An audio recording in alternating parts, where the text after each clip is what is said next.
worries. Hey, everybody. Thank you so much for joining Blab About Twitter, where every week we come right here and we share and we tell you everything we know about Twitter because we want to make you smarter. So we call this Blab About Twitter, and I am joined by my lovely co-host, Adele DeMeyer, all the way from Australia. Where's tomorrow morning already?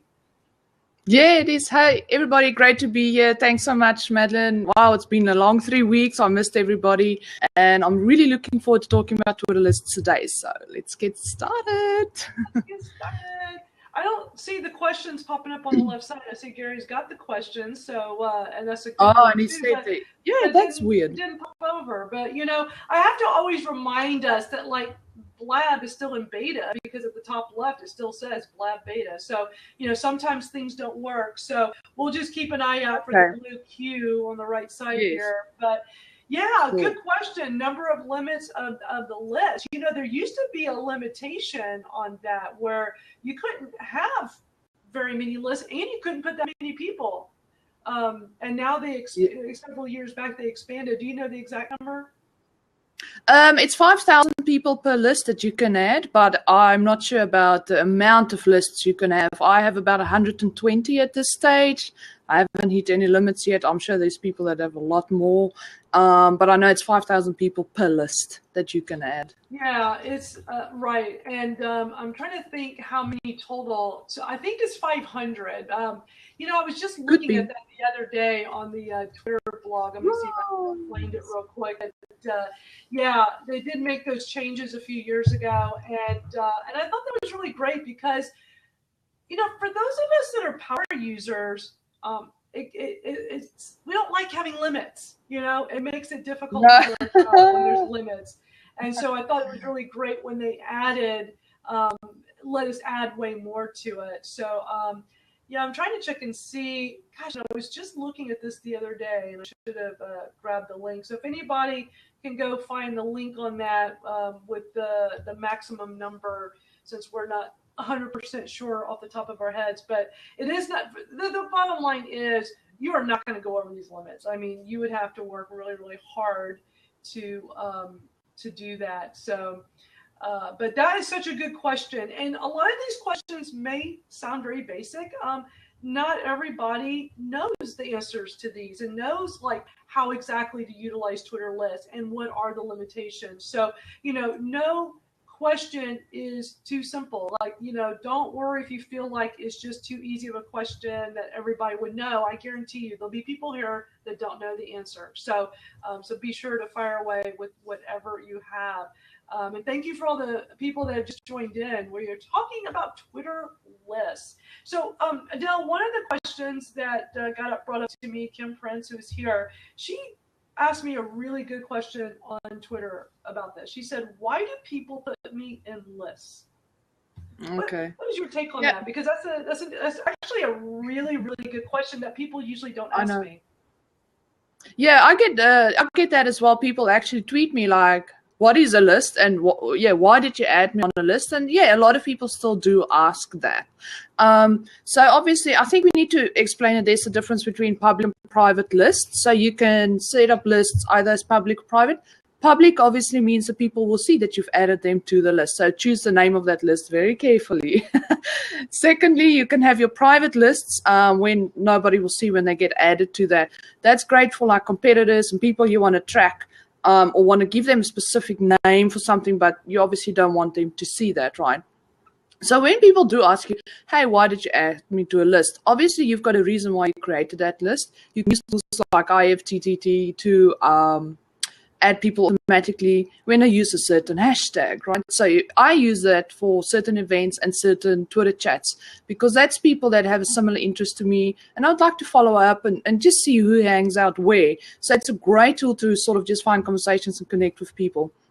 So I'll name my lists accordingly. Like I will say Vital Chat Peeps or whatever chat or event it is. So you can maybe say Social Media Marketing World Event Attendees 2016 or whatever, but you also limit it on the character name so you can shorten them.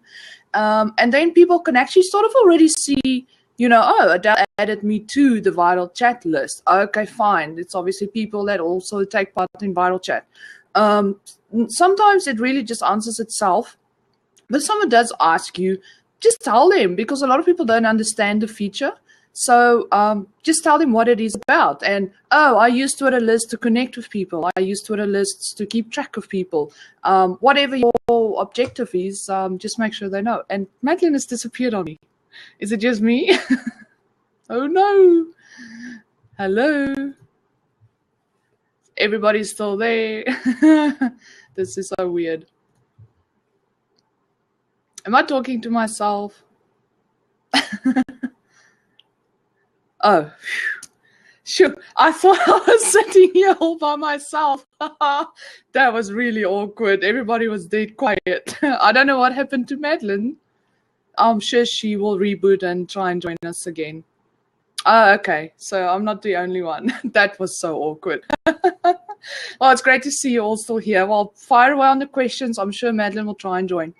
So the thing with lists that I find is really powerful, and I use a lot of private lists as well, is I track certain hashtags or even keywords or people, or when I meet people, people follow me. I add them to lists because I want to keep track of them. Hey, welcome back. That was so awkward. That was very weird. It has the wrong camera on too. But yeah, keep going. Oh. I'm just trying to.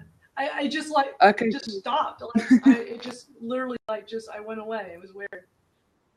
Oh, wow. Very weird. Okay, yeah, let me finish my sentence quickly. So lists that I personally like to keep is like CEOs of companies, executives, other marketing professionals, competition that I have in my local area, competition I have internationally, people I've engaged with before, someone that's caught my eye that's got really good content and tweets that I can refer to. I mean, there's so many possibilities of lists that you can keep track of, because it can just help you to organize your Twitter, right? As you all know, your timeline moves so fast, and sometimes you miss certain stuff from great people.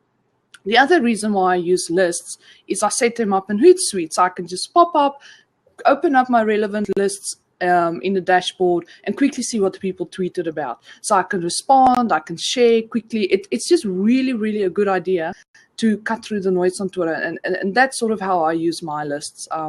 Madeline, did you want to share with us what sort of you do and what sort of lists you do? Yeah, and apologize, I don't know what happened. I've been having some internet issues, and so I don't know what's going on. So, going back to the question of like, about why do people put me in lists? The thing is about Twitter is that it's public.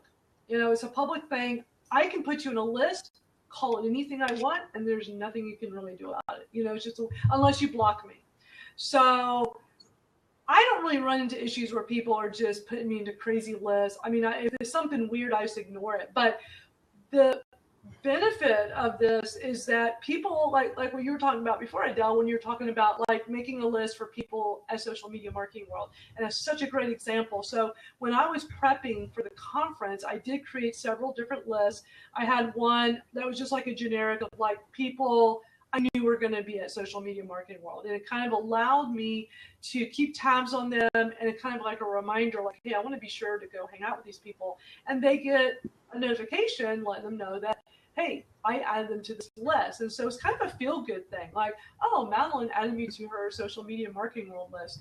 And then I will also make some that are private, so they're not going to get a notification, and it's just for my own use. And I did do one specifically for Social Media Marketing World, that wasn't public, but just more for my eyes only of who I wanted to be sure to connect with. But I'm always flattered when people are adding me to Twitter lists, and especially when they come up with really interesting names for the list, saying something really flattering, like I have one that I call Social Media Smarties. So it's a list I created of social media marketers, and if it's somebody that I think is just crushing it on Twitter, they share lots of great info, then I want to add them to the list. And because it's public, people can go and subscribe to the list. And so there are several different benefits there. So it makes me look good when I, add somebody like, say, Neil Schaefer or Mark Schaefer. Sometimes the Schaefers is like popping in my head, or Kim Garst or Maury Smith, and I add them to my Social Media Smarties list. they get the notifications. They're like, wow, I got added to this cool list, so they feel special. You find my list and you go, oh, let's see what Twitter list Madeline Sklar has put together. Basically, it's a curation of lists. And you see, oh, she has this one called Social Media Smarties. Let me look at it. This looks great. I'm going to subscribe. So now you can access my list and be able to use that to see what these people are talking about. The only thing is you cannot edit, you cannot have any control over it, you cannot add or delete people off of it. But it's a very nice way to let other people do the heavy lifting for you. And so I've come across some amazing Twitter lists where it's like, wow, I didn't have to do the work. Somebody's already created something really great that I can now use just by subscribing. And when you're looking at Twitter lists, so if you go over to my profile and you click on lists, you'll first see all the lists that I've created. Then underneath that, you'll see all the lists that I've subscribed to. And so that can be a really great way to see what are other people subscribing to. So I think that's a really neat feature. Adele, do you subscribe to other lists? I think I've done about 2 or 3. I mainly just go into lists and sort of see the topic. And then what I like about lists and the way they display the person is it shows the profile and the bio nicely. So you can read it quickly. It's a really quick and easy way to find good quality people to follow. If it's a good Twitter account, it's somebody maybe that you know, or an influencer, or, you know, maybe CEO of a company, whatever, and you really want to connect with that company people, and you can see he's really made good lists. 9 times out of 10, you can be guaranteed that 90% of the people in that list will be real and not bot accounts or fakes or whatever. And it's great because it shows you the bio and stuff very nicely, and it's all underneath each other. So it's a really quick way to just go in and see who to follow, and you read their bio and you can see, hey, I really want to connect with this person. So I find it's a quick way to really find people to follow, just because it displays that bio nicely for you to quickly read up on the person and then decide if you want to follow or not. I don't personally subscribe to a lot of lists. I've got enough.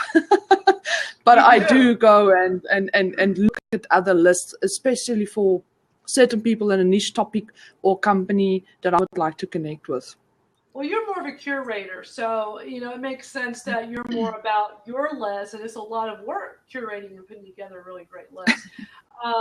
And I want to make sure for Kim Prince that's here, I want to make sure we address this well enough that, like, you feel like we answered your question. If you still have questions about this, please feel free to you know, put in the chat room here.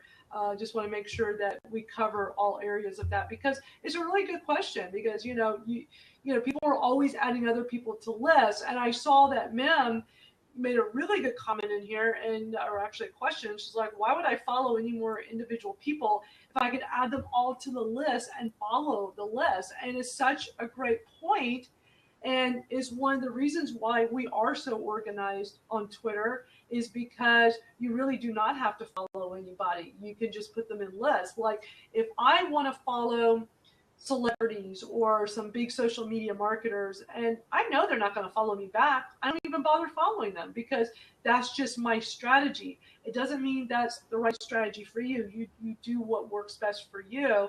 And Adele, I'm definitely interested on your take on this. But if I can see that it's somebody that follows back 10 people or 100 people, I don't even bother, because, and maybe just call me old school, but I come from the old school social media where if I follow you, you follow me, and we're one big happy family. You know, I actually, I don't want to say offended, it's not really the right word, but I actually am surprised that, you know, sometimes when I find somebody interesting and I follow them, not expecting them to follow me back, but I will follow them and they will send me a tweet saying, thank you so much for following me. I look forward to reading your tweets and learning more about you. And they don't follow me back. And I kind of wonder, like, that's weird. It's a little, some weird stuff weird on Twitter. So I kind of wonder about that. And it makes me not feel really fuzzy about wanting to stay followed with them. I don't know, but, you know, we all have our different ways, especially those of you here, they're social media marketers. I see Ross is here. Ross always has great things to say. So thank you, Ross, for being here and sharing your 2 cents. You know, we all use it in different ways, and there's different strategies, and that's just, you know, one way with me. But Mem, definitely, is such a good point, because really you don't have to follow anybody. You put everybody in lists, categorize them, and you're set. I feel like following people is more like, hey, I really appreciate you, I really like you, I'm interested in you. Um, that's just my take on it. So thank you, Karen. You are so sweet. That y'all are like my little fan club. I love it. Y'all are just the nicest. Y'all are so sweet to me. Thank you. I appreciate the kind words. Um, but so I don't know, Adele. What's your thought on that? I totally agree. I personally don't just go around and just follow back anybody anymore. I always read the bio and I see if that person really relates to me, and it's also just because of there's so much noise and spam and inactive accounts. Like, I just at some stage just got over it. I was like, I'm not following anybody back. So there was actually literally a time where I didn't even look at my followers because I was just so fed up with all the bots and fake accounts and fabricated things going around. Anyway, do I follow everybody that's on my lists? No. Especially companies.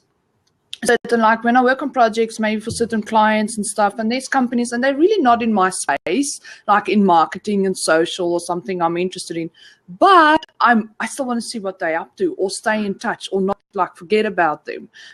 So I have certain lists that's either like for clients, companies I've dealt with before, that I keep, and they are on those lists, but I don't follow them.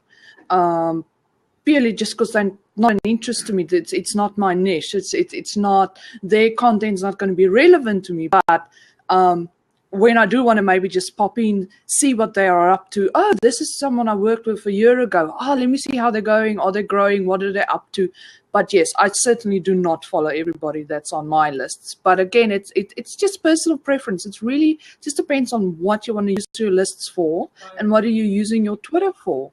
Everybody's got a different follow strategy. Everybody's got a different reason why they use lists. And it's your platform. If you're going to use it and you put your time and effort into it, do with it what you want. I love just that. don't go around and harass people, but do with it what you want. I think people forget, there are no rules really. You make the rules. So I love you making such a great point. Like, do what works for you. And I always say what I do may not work for everybody else. Like, it's just my strategy. When I first was using Twitter back in 2008, 2009, 2010, I had all my lists private because at the time I kept thinking, well, why would I want them public? They're really for my eyes only. When I started my social media list, my social media Smarties, initially it was just called social media. It was for my eyes only. It was just so I could keep up with all the big social media marketers, the Kim Garst, the Mari Smiths. And what I realized after I had put about 100 people into this list and some years have gone by, I thought, you know what? I've curated a really great list.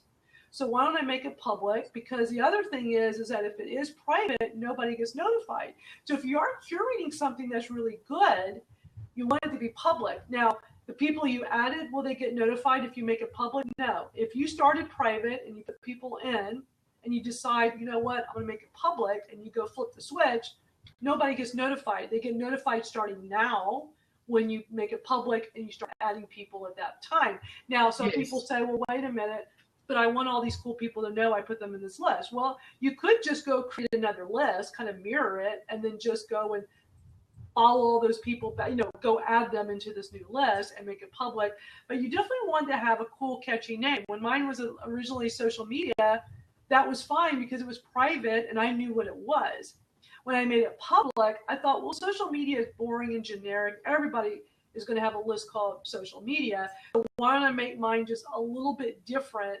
And I came up with Social Media Smarties, which I thought was clever. People seem to like that, and it works for me. So be thinking of how you can create lists that will be enticing to other people, and also as a way to help you connect with people. You might be trying to reach certain people in your industry, and by adding them to a list and making the list a cool name, that could be one way to getting your foot in the door with them. Wouldn't you agree, Adele, that's one strategy of not necessarily getting in with somebody, but putting them on a list and they're going to get a notification that could help? Yes, no, absolutely. I've made a lot of people that way, adding into lists again, like the automated ones, certain events or certain Twitter chats. I've met some amazing people, like Good Chat, for example. That's very early for me. It's like I think 5 6 a.m. Yeah, 5 a.m. my time. That's a little bit early. Sometimes I am up that time, but I'm definitely not going to hop onto Twitter for a Twitter chat. So and that's really something I'm interested in. I mean, I work closely with Hootsuite. I've been with them for 3-4 years as influencer and brand ambassador and all of that. So people that take part in Hoot Chats, to me, is important because, they're all over the world. It's people that obviously know about Hootsuite or are interested in learning more about social media. And I can't be there to connect with everybody in real time because, yes, I'm not up until 5 a.m. on Twitter. So I add those people automatically to a list, and it's something I can go back to. I can go and see, okay, this person's been added. And the people sometimes tweet me, hey, Adele, thanks for adding me to your Hoot Chat list. Appreciate it. And then immediately from there, I can start a conversation and say, hey, yes, I see you took part. What do you use Hootsuite? Do you need help with social media? Where you from? You can just literally start any conversation from that, right? It's a great way of starting a conversation. So I've met some great people through lists. Absolutely. I just realized I didn't have I guess it was picking up the mic from here because my mic was way up there. I'm just not with it today. I don't know what's the matter with me. Y'all been able to hear me fine? Because I realized my mic was plugged in, but the arm was way up there. I thought that you sounded different. Does it sound better now? It wasn't Does it sound better now? Okay. I'm not with it. We got to put you in charge, Adele. I'm just not on it today. I'm just not on my A game for some reason. Those are all really good points. And I saw earlier a question, I don't know who had asked this, but they said, what's the best way to keep track of your list and what's going on in them? And I keep track in Twitter, on the native Twitter, twitter.com, and Twitter on my phone, iPhone, but also Hootsuite. I know, Adele, you're a big Hootsuite. I am too. I got my little owlie right there behind me. And at Social Media Marketing World, I got a new Hootsuite t-shirt. I should have worn it today. Darn, I wasn't thinking. Cool. Yeah, they had a booth, and I went over to the booth. I said, I've been a Hootsuite ambassador for a year and a half, and I've never gotten a Hootsuite t-shirt.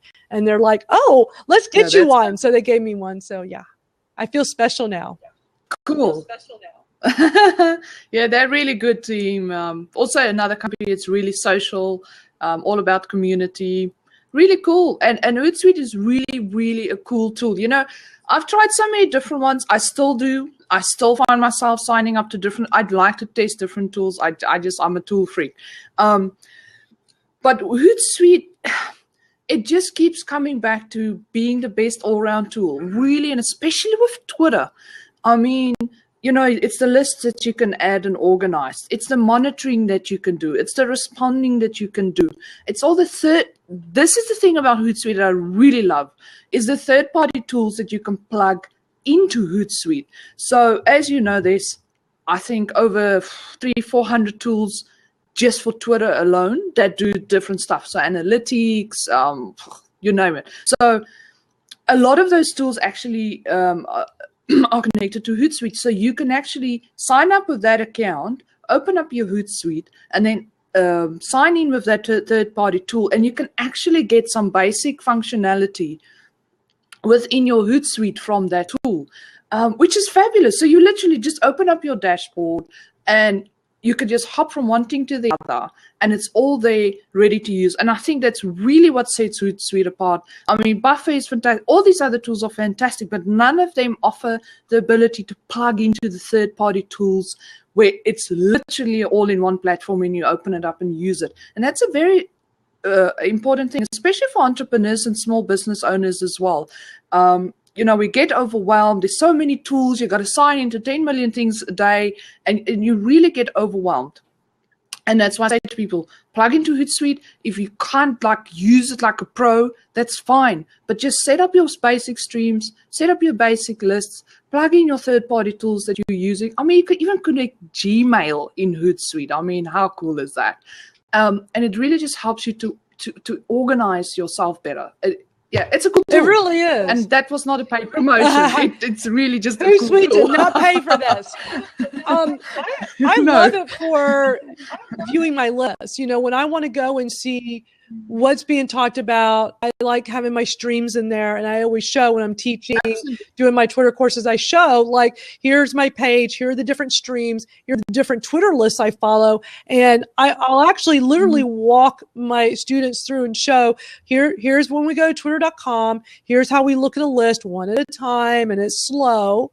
But then we come over here to Hootsuite, and on one screen, we can look at 3 or 4 streams and quickly scan and see different lists. Such a great way to do what we call listening. And so many colleagues of ours I talked to, Adele, say the same thing, that they use Hootsuite to do the listening. So which, when you hear people say they're listening, they're usually looking at their Twitter list. That's usually what that means, is they're viewing their Twitter list and seeing what's being talked about, because it really is the best way to be organized on Twitter and see what's being talked about. I also saw a question pop up that said, how do you judge whether your list is effective? Good question. How would you like to answer that, Adele? Again, it comes down to the objective. It depends on what you mean by if your lists are effective. Do you mean the automated ones that you create, if it's any good use? I just don't understand what you mean by if they are effective. If you do them all manually, yes, they will be, because you've manually put in people and selected them to go in there.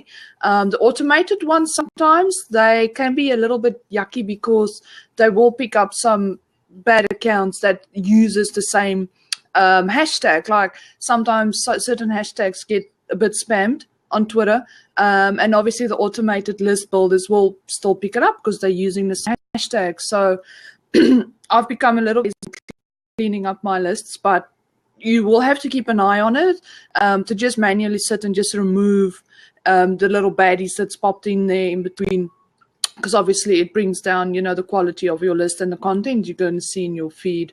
I'm just not sure if I know what exactly she means by effectiveness. Again, it depends on what you're using it for. Maybe, Madeline, you know? You're answering it really well. And, you know, for the ones you're doing yourself, like you were saying, the one that you're curating that's not automatic, the beauty with Twitter lists is you can tweak them. You can constantly add, you can remove people.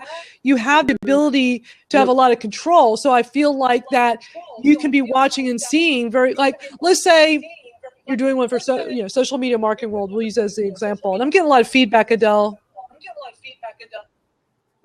Okay, let me move. Okay. Usually when you move, it fixes it. Yay. I think it's because I moved my mic down. And so, no, I still hear it.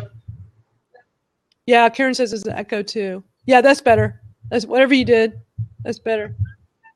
Hello, hello. Testing 1, 2, 3. Is that better? It came back for a second. I think we're good. No, there it is. Shoot. Okay, so I need to refresh. Yeah, it happens always halfway through. Yeah. I'll just refresh. Okay. Do a quick refresh. Cool. We'll be here. So, that's what's so great about Twitter lists, is that you have the control over it. So let's say, social media marketing world, we like to use as an example, since so many of us were just there a few weeks ago. So let's say I added, everybody I know that's going to be there in person, right? So I add all these people, and then I'm looking at my list, and let's say somebody tweets crazy amounts of like every 5 minutes. And so you get on the list and you're looking at the list and you're like, holy cow, like for every one tweet from all the different people, there's like 10 from this one person. Well, then that's not really an effective way to keep track of what's being said, because it's just cluttered too much. And it's one person or one company doing it. So then what I do is I just go remove them, because sometimes you add somebody and then they're in your stream, your Twitter list stream, and you realize, well, wait a minute, it's a little crazy, it's a little too much, it's overwhelming. So you have a lot of control in there, and I think that you can really gauge the effectiveness. Now, when it comes to the automated ones, if you use if this, then that to automate a list, and an example of that I have is I have a list set up so that if somebody puts pound Twitter Smarter, and I have the Twitter chat each week for Twitter Smarter, it will put them into a spreadsheet for me, and I like that because I can now, I don't use it that much, but it's nice that I can sometimes go and see, I can look at the list, I can also go look at the spreadsheet I have set up and see what's being said utilizing the hashtag.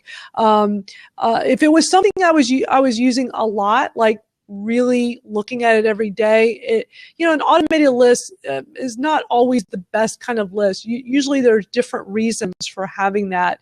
So, and I don't know if anybody here is utilizing If This and That and doing some automated lists. If any of you guys are, I would love to hear about it. And since we're already 45 minutes into the blab, we can definitely have 2 seats open for if any of you guys, I'm sure Ross would like to come on and chat because he is so knowledgeable with all of this. And if anybody else would like to come on and we can talk about these things, I would definitely love to hear y'all's 2 cents on this. And here comes Adele. And Gary, I see that you're putting something up. I want to make sure I don't miss it. How did you automate lists? Okay. So there's If This Then That, ifttt.com.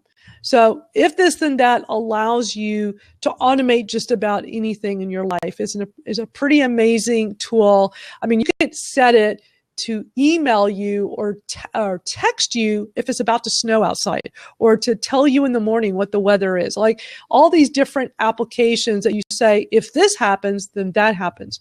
Well, one of the applications is utilizing Twitter, and you can set it up so that if somebody mentions you, it automatically puts them in a Twitter list. Or you could have it that if a specific hashtag is in a tweet, it puts into a list. You have all of this capability and it's free. It's pretty cool. So I think, when we talk about automated lists, I'm talking about using If This Then That. Adele, are there any other ways to do automated outside of If This Then That you know of? Yes. I know that there are some third-party tools. I think there's some of the, I think Communit or Social Bro actually have a feature where they still automate stuff. So someone follows me, do this, do that sort of thing. There is some of the third-party tools that do also offer automated actions. Cool. Okay. I didn't realize that. Hey, Ross, ladies, how are you? Hey, how's it going? Good to see you. Goodness. We haven't seen you in a while. I know. I feel like it's been a while. I had to brush each eyebrow. The crowd will demand it. If you don't do that, they'll be like, "No." I love the topic. Of course, first of all, Madeline, I love everything that you do on the Twitter Smarter. Thank you. All that stuff, because Twitter is, it's always my favorite platform. It's where it's the engine to everything that I build for other stuff. I mean, people talk all the smack about, it's not popular now, or it's going, and they've got their problems. Like they should really hire me or somebody who knows what the platform is. Because if you don't know the secret sauce of what makes it cool functionally, forget about it. They keep changing things. It's like I was over here, but I will get to a point where I don't like to type so much, so I'll just be like, I'm shutting up over here in the comment. But I wanted to say it, which is like, why don't they just give us a filter so that I can say, hey, Bob Smith, want to hear about 1 tweet from you a day? That's going to be plenty, because you're putting out 20 tweets, and I like you, but maybe 3 a day, 2 a day. Let's not do 19 an hour. Like, give us some granular controls over our feed instead of all this stupid stuff they're trying to do, or they're trying to guess what we care about. You don't need to guess. You just got to give me some control so I can get what I care about. Right. And that goes to lists like you were talking about. Like now this is for most people, they're not going to do it, right? Because you can do it on Facebook and you can do it on Twitter. But you know what? You can recreate and say, forget the home feed. And you can recreate lists of everything and everybody and go through. Is it tedious? Yeah. Could you growth hack it? Certainly. Could you take it 5 minutes a day and eventually get through your whole thing? Sure, you could do that too. And at the end of the day, if you're a power user, there's going to be some tremendous benefits there once you get that built, once you got the functionality. I mean, I know this is your bread and butter of what you're doing. So you know that Twitter, a lot of people don't get the power of it, how it can be used, all these different things. And it's like, you know what? if you build, it's not if you build it, they will come. No, if you build it, then they already did come. You see? So it's like, but that takes time, right? I mean, you had to have done that. People, oh, what tool do you use? Forget about it. I've been doing it for years. And that's why I can grow a network, because I put the 5 minutes, the 10 minutes, 20 minutes a day, every day while you're sipping margaritas. And then you want to wait for a tool to come out for $9.99 that you can just have everything that you want. And it's like, no, it's just, you got to build it. But Twitter lists, super powerful, super powerful. If they use, someone asked about pinging. And what that was, I'll just because I don't know, again, it wasn't something I could really type 3 words and explain. When I say pinging someone, it just means sending them a social signal. So when you make that list and you put them into awesomest people ever list, right, which goes back into your strategy of what you're pinging them and why that matters in your title as a micro hack, right, and is that you show up in their feed, but actually in their feed, it's all, hey, so-and-so retweeted you, and it's 5 squares. And if you're square number 3, no one's going to notice you even retweeted it, because they're going to see Bob Smith retweeted and 23 others, and you're one of 23 others. So they don't know you exist. So here you are saying, hey, I want to get on your radar or whatever. And it's a waste of time. Whereas if you say, hey, now I'm going to go to this guy and I'm going to say, hey, you know, most supreme awesomeness content. And then you put them on that list and you make it public. The ping is that they get a black line that says, Ross Quintana added you to awesomest people ever in the world. And it's black and bold, right? And it's a line break in their feed. So it actually pops out. If you look at it from a distance, yes, like that's just, when you manage the minutia and you get small with it, you start to get really effective. And it's all of a sudden, oh, there's 50 people or 100 people on their screen above the fold that have tried to contact them. Let's say it's somebody, you know, important or whatever. Those 100 people on the screen, I'm the one that stood out there.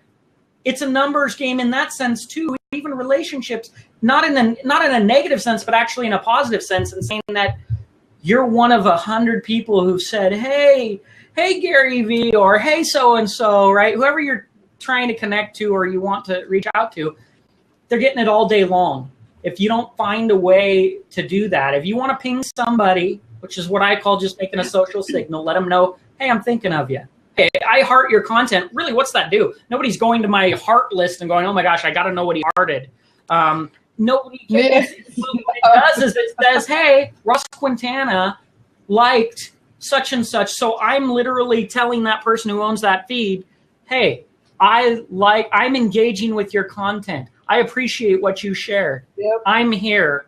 Just wanted to let you know. And so there's a bit of that, like hearts aren't used very strategically because most people don't see any value to it. Where it's like, well, if you use it strategically, hey, 10 people who matter to me, I'm going to reach out to them, and you don't even have to actually blow your feed up. That's the little, I know I'm just throwing out all this stuff, but I love Twitter. And so you press play on it. I had to do it. The thing is that, right, if you don't want to retweet a billion things in your feed, maybe you're kind of curating something special for your people, but you want to show your love to someone, heart their post, right? It helps them. It helps their post get bolder in their own feed to what they're trying to do.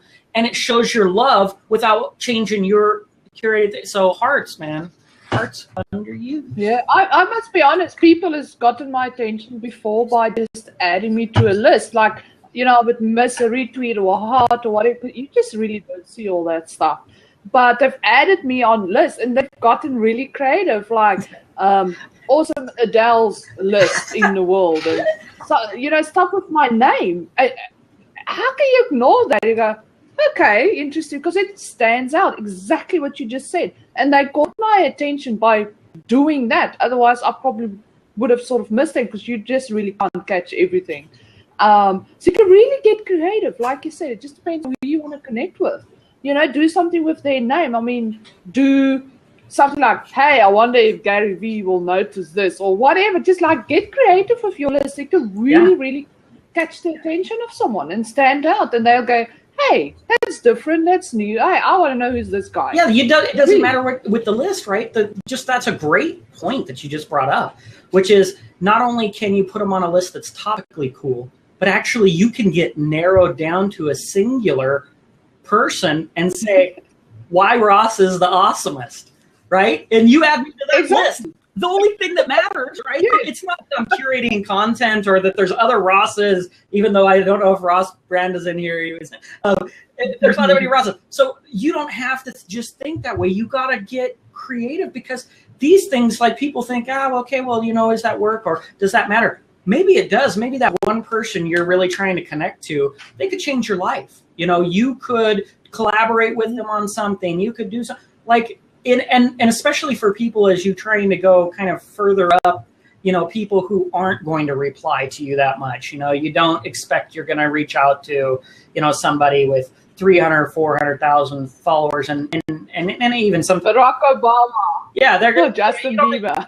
He's going to shout you out. But I will tell you one funny thing is I am a very strategic person, but I'm a genuine person. So I care about people. I'm not doing it to make $1 or sign someone up for something. I don't care about that.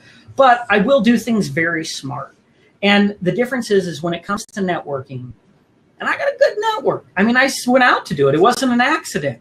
Like, I strategically, and I know, Madeline, I know your, I could see your network and the things you're doing. I mean, everybody kind of builds these type of things, and they know what they're kind of doing for the most part if they have a real serious network. But one of the things is that people always think, oh, I can't approach that, or how do I talk, or they're just annoying. I mean, look at Gary Vee's book, Jab, Jab, Right. I haven't got to read that yet, but I already lived and knew the principle after I kind of heard it, which is I was always a giver first. Well, it's the same thing there's people out there that if you want to make that happen, you can, if you're just smart about it. You can reach out to people you think would never even talk to you. I emailed Seth Godin and he emailed me back, and I'm just like, oh, I think this guy's really smart. I've enjoyed all his books. It blew me away. I thought I was going into like some la la land, like I probably found this email address and it's not even him and blah, blah, blah. But I'm like, hey, you know what? I wanted to chat about something you just said. And so I threw it out there. He replies and I'm like, oh my gosh, this guy's ridiculous. I'm sure he's busier than just to reply to me. But you know what? You can do it. And when you do that, if you want to grow people, if they want to grow their network, don't be afraid to go right to the top. Everybody's a person. If they're a jerk, so what? They'll ignore you. If they're not a jerk, you'll be probably pleasantly surprised. And don't ask for stuff. Just go out there and reach out to them. And what you'll find is that the cream rises to the top. Cool people. If you're cool people and they're cool people, exactly, they'll be down. Always at the top. They'll be down. Yeah, this is the cool people group right here on this blab. So see, we attract, Adele and I attract all the cool people. That's why all of you guys here with us come back every week, because it's the cool group. But you're making such great points, Ross. And I always stress that too. Like, don't be afraid to reach out to people you want to connect with. People are always scared, like, oh, Gary Vee's not going to hear me. You know what? I didn't think Gary Vee knew who I was. And when I met him at Social Media Marketing World and I introduced myself, I said, hi, I'm Madeline Sklar. He goes, without missing a beat, before I could even get anything else in, he goes, I know who you are. And because he really listens, people think, oh, somebody big doesn't pay attention to what's going on. Well, if they're smart and they're for real, then they're listening to everything and watching everything we're doing. So, but as everybody I feel is approachable on Twitter. My Twitter Smarter podcast that I started last year, my goal was to interview all the top social media marketers, and I did. I interviewed Maury Smith and Kim Garst and Mark Schaefer and all these big people. Pat Flynn was my first interview that I did. I reached out to every one of them on Twitter, and I just sent them a tweet, and they all said yes. And I wasn't afraid, because here's the thing. And this is why I always counsel people on. I said to myself, what is the worst thing that will happen? The absolute worst thing? They don't respond. Big deal. If they don't respond, they obviously are not the right people for my podcast. I always look at things in the most positive way. So I think that, anybody here is trying to reach out to people in their industry. Don't be held back by, oh, they're too busy. I don't matter. They won't see me. Ross just gave out some great advice of, a great way to stand out, because you're so right, Ross, doing the hearts, doing the retweets, is you and everybody else. And you're so right. When I'm checking mine, I don't see everybody. But the people that, tweet me, and the people that put me on the list, those stand out. And I think that is a great strategy. I will say be exceptional if you can. Not everybody's exceptional. So I guess I don't know. If you're not exceptional, I still love you. Come here, give me a hug. Look, but be exceptional or be consistent. And actually, that is a very powerful point that, you know what? Absolutely. I may try and do both because I want to go full throttle. But you know what? Even as you get a larger network, it's harder to be talking to everybody at all times. That's when standing out matters. So there's different phases in your growth of your network that you might do things a little bit differently to where, you know, in the beginning, when your network's a little smaller, you can win with other things like consistency. Oh, yeah. Like if I'm out there and I'm retweeting your stuff, you see my little face. It reminds me of my little phone. My little face every day. Eventually, the people who didn't do that every day, even though I'm in the herd.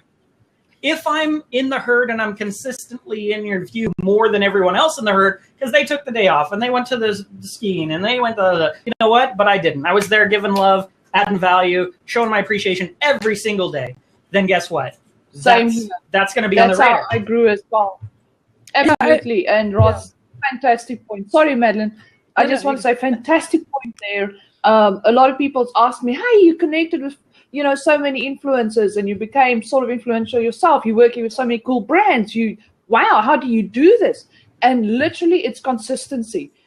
In the beginning, I was also a small girl, you know, starting out. And I mean, I had 50 followers on Twitter and I was a nobody sort of, you know. No, I was like, oh, who's Adele? And consistency and really caring got me to where I am today. I mean, Kim Goss didn't respond to my first tweet. They didn't follow me back immediately, but and you know, other people I connected with and becoming where I am today. It didn't happen instantly. Everybody didn't jump and talk to me immediately and followed me back immediately. But consistency and genuinely caring, showing I've got an interest in their content. Hey, you know, what are you doing? Commenting on tweets that they speak to other people about strategically. You got to put in the work and the time. And just because someone doesn't follow back or respond to your first tweet or first retweet, don't go, oh, well, I give up now. No, because you're going to get nowhere like that. And it's a fantastic point, Ross. If you can't stand out or you're not that creative or you're like, oh, okay, I'm not really like that, consistency. Mm-hmm. A lot of people's gotten my attention on Twitter by being consistent. Because, you know, they always retweet my stuff or they respond or send me a nice message or really ask me a good, valuable question and consistently did it. And I'm sure there's people I've missed before. And it's not because I'm a snob. It's just really because I've got a life as well. I don't just sit on social the whole day. But through consistency, they managed to reach out and we connected. And I appreciate that. And I had to do exactly the same thing. And Ross, it sounds like you had to do exactly the same thing. Yeah, you definitely got to pay your dues. It just takes. And I think onto your point too about that, about being consistent and everything.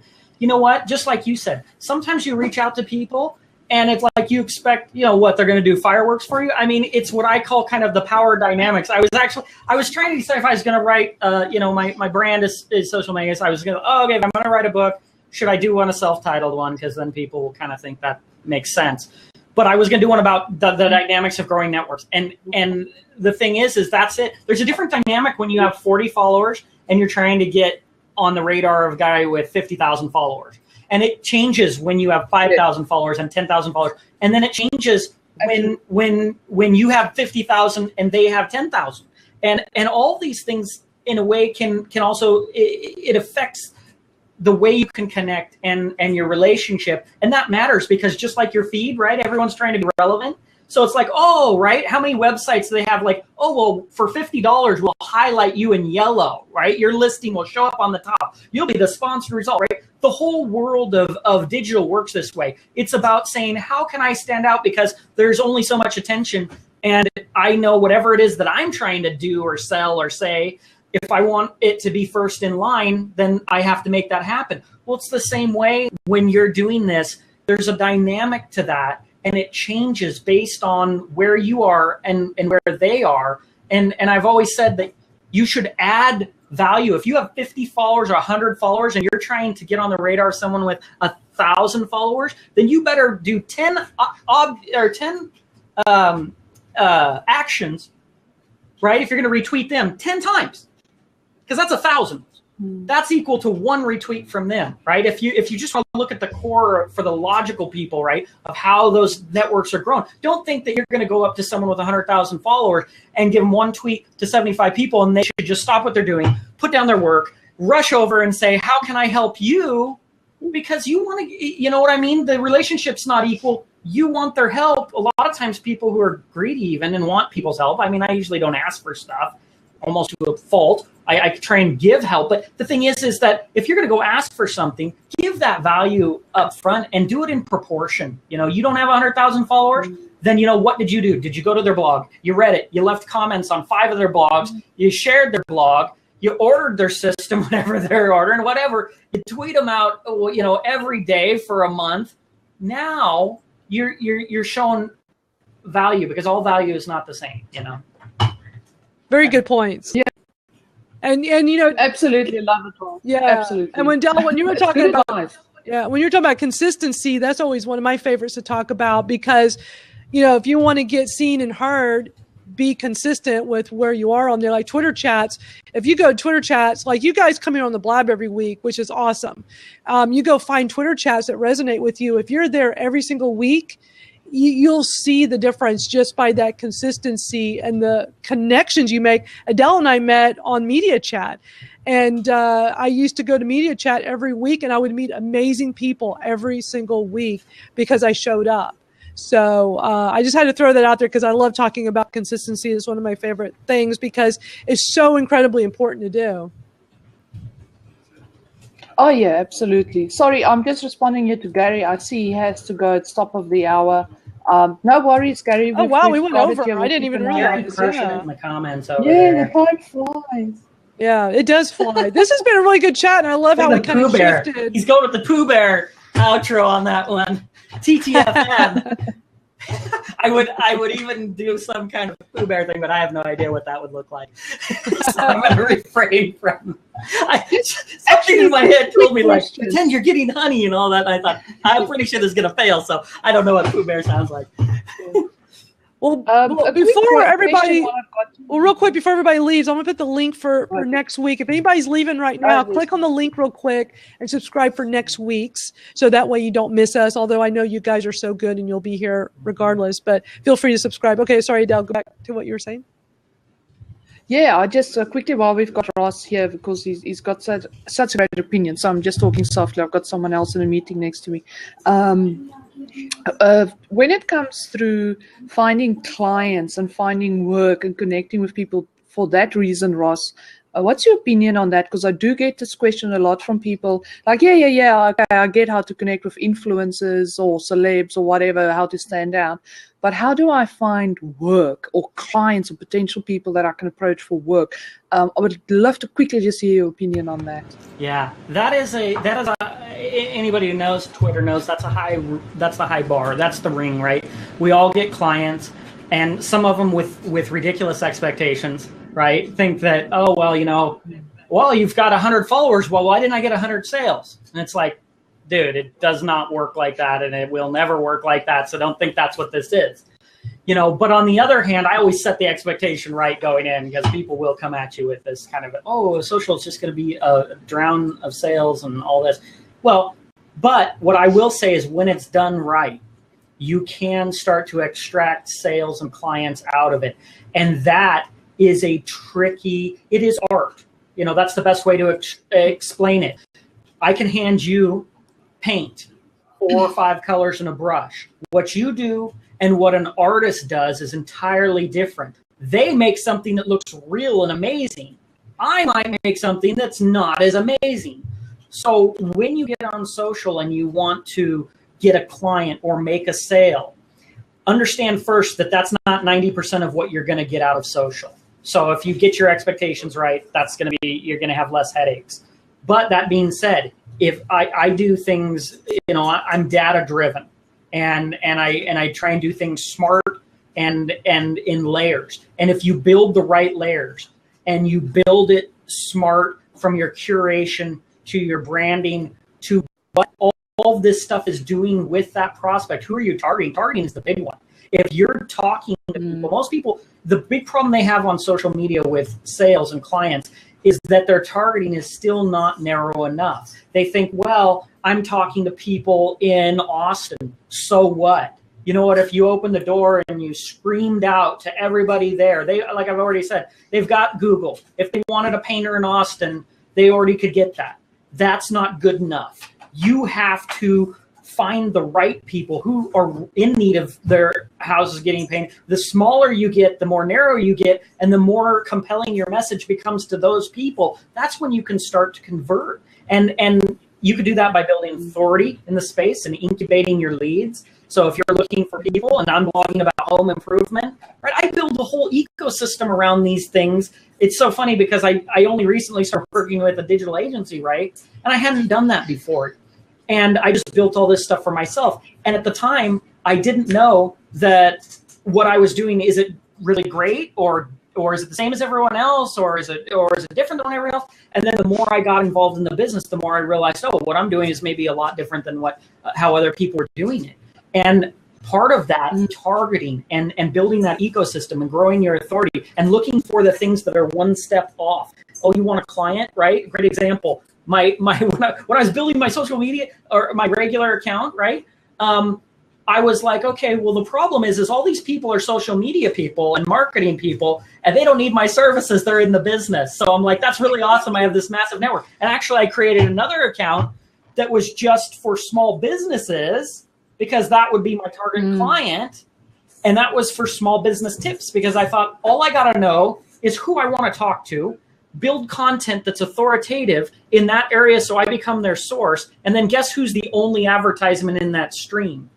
Okay. My stuff. Good. So you see what I'm saying? Here's the problem. There's two faces to we're two-faced. There's two faces to our social media. So you have your personal account and you're like, great. And guess what?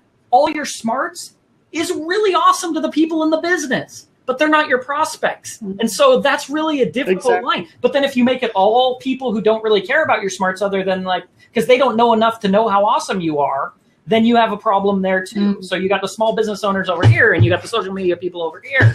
And it's like, so how do I do that? And for me, I would say splinter your accounts and make them great at exactly what they are. So when I'm not selling stuff generally on my social media account, because this is where I might talk about what I believe in and what's passionate and all this, but who cares about that? But it's great social proof when I'm on my other account that says, hey, if you need social media help, check out Ross_Quintana, right? He's pretty good. And they go, whoa, he's got a lot of followers, blah, blah, blah. So it makes more sense. So I hope I answered that question, that if you want a client, if you want a lead, you have to build everything for that person. It's where it's where all of digital transformation and all of this technology is going, right? Big data is taking us to the ability to have personalized, scalable experiences, because nobody cares about everything else. They only care about what's in it for them and what they're interested in. So the more personal you can get, the better. Yeah. Fantastic answer, Ross. Thank you so much for that 3 cents, like you would say. Or Gary. I laughed when I saw it on the video, Gary Vee. He said something and then he was like, and that's my 2 cents. And then he stopped himself and threw in a bunch of cuss words and he's like, F that. I just gave you 3 cents. And I'm like, this guy is so ridiculous. I freaking love him. And I was like, okay. I like awesome. It. It's cool. This has been a great Fantastic. over an hour of just awesome talking about Twitter lists. I saw a bunch of people came in a little bit later and we kind of shifted once Ross got here, sharing tons of great value of how to get seen and heard on Twitter and on social. So this has been an amazing hour. If you guys came late, you could always watch the replay. And for those of you that missed it and are watching the replay, thank you for joining us. What a great session today. Thank you guys. Adele, so great having you back from your holiday. Thank you. Ross, you're always welcome anytime, because you're just so awesome to have with us. I'm muted. So no, thank you. I see you guys on, and I've been wanting to get on with you guys. And you know, I mean, we've bounced, you know, me and Adele bounced in and out of blabs and things, but I haven't been able to sit down and especially over a topic that I love so much, like Twitter.